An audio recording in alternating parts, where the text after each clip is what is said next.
ห่วยอาจารย์หืมมื้อนี้งวดมันที่27แล้วมื้อใดมันที่17บ่เอาดีๆเด้ออาจารย์เอบอกมาเลยติเออมีขามีขา มีขาสี่ขา4ขาอืมสองตา2ตาสองหู2หูมีหางมีหางมีปีกบ่มีดอกปีค่ะโอ้มันมีอิหยังเขาจะเอามีเล็บเอามีเล็บบัดพอจะที่มีเล็บเบิดครูซัดก็มีแต่เล็บเบิดเอามึงอีกมันมันคันแบบไรมันคันแบบไดเอาเมียวเมีย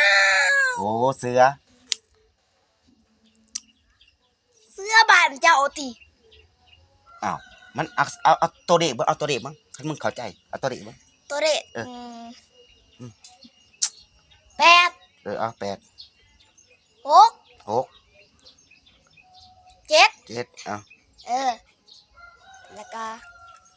ห้า5 สอง2 หนึ่ง1แมวโอ้ย